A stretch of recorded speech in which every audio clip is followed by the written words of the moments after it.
नमस्कार व्यूअर्स। अनादि अनंत चैनल में आप सभी का हार्दिक स्वागत है। यदि आपसे कोई पूछे कि भारतवर्ष का सबसे रहस्यमयी और गुप्त तीर्थ कौन सा है, तो आपका जवाब क्या होगा? आइए आज उसी गुप्त तीर्थ के बारे में जानते हैं जो अन्य सभी तीर्थों के समान ही फलदायी है, जहाँ भगवान शिव, श्री हरि विष्णु, माँ भगवती और सूर्य की उपासना की जाती है और मोक्षदायी भी होती है। फिर भी बहुत ही कम लोग इसके बारे में जानते हैं। आइए आज उसी गुप्त क्षेत्र के बारे में कथा श्रवण करते हैं। एक बार सभी तीर्थों के अधिदेवता एकत्र होकर ब्रह्मा जी को प्रणाम करने के लिए ब्रह्मलोक को गए। सभी तीर्थों को आया देखकर स्वयं ब्रह्मा जी और उनकी सभा के सभी गण उठकर खड़े हो गए और सभी तीर्थों को प्रणाम करके कहने लगे, हे तीर्थवरों, आज आप सब लोगों के पदार्पण से हम लोग पवित्र हो गए, हम लोग धन्य हो गए। बड़े बड़े पाप करने वाले दुष्ट मनुष्य भी तीर्थ में पवित्र हो जाते हैं। ये कहकर ब्रह्मा जी ने अपने पुत्र पुलस्त्य को सभी तीर्थों का सम्मान करने के लिए अर्घ्य लाने को कहा। पिता की बात सुनकर पुलस्त्य एक सुंदर जल का पात्र लेकर आ गए। ब्रह्मा जी ने वह पात्र हाथ में लिया और कहा कि आप सब तीर्थ मिलकर मुझे बताएं कि आप सब में विशेष कौन है, उसी को मैं अर्घ्य प्रदान करूंगा। तीर्थ बोले, हम भी इसीलिए आपके पास आए हैं कि हम सब में श्रेष्ठ कौन है, हम इसका निर्णय नहीं कर पा रहे हैं, आप ही निर्णय दीजिए। ब्रह्मा जी ने कहा, आप सबकी महिमा तो अपरंपार है, आप सभी नमस्कार के योग्य भी हैं, कृपया आप ही यह निर्णय करें। यह बात सुनकर जब बहुत देर तक कोई कुछ भी नहीं बोला, तब महिसागर संगम तीर्थ ने कहा, हे चतुरानंद ब्रह्मा जी, आप यह अर्घ्य मुझे प्रदान करें, क्योंकि मैं सभी तीर्थों में श्रेष्ठ हूँ। पूर्व काल में एक महाप्रतापी राजा इंद्रद्युम्न हुए थे, जिन्होंने इस पृथ्वी पर घोर तपस्या की थी। उन्हीं की घोर तपस्या से यह पृथ्वी तपकर मही नाम की नदी हो गई। वही मही नदी सब तीर्थों सहित आकर मुझसे मिली है।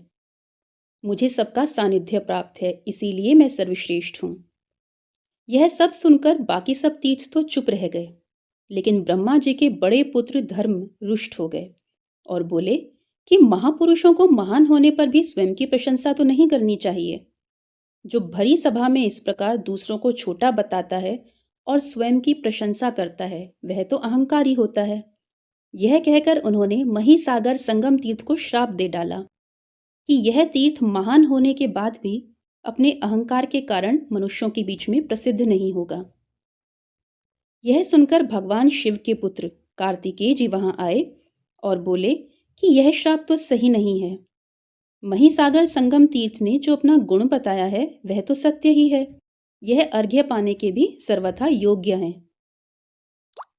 कार्तिकेय जी की बात सुनकर धर्म ने कहा कि अहंकार के कारण तो यह तीर्थ प्रसिद्ध नहीं होगा, लेकिन शनिवार की अमावस्या को महिसागर की यात्रा करने से जो फल मिलेगा उसे आप सब सुनिए।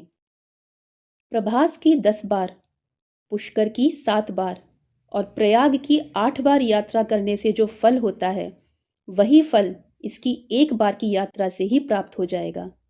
यह सुनकर सभी लोग बहुत प्रसन्न हुए और ब्रह्मा जी ने आगे आकर महिसागर को अर्घ्य दिया।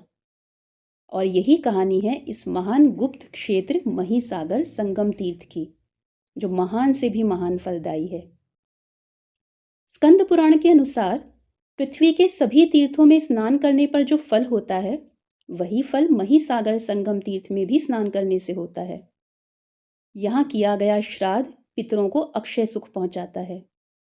इस तीर्थ में स्नान, दान, तप आदि से मनुष्यों को रुद्रलोक की प्राप्ति भी संभव है।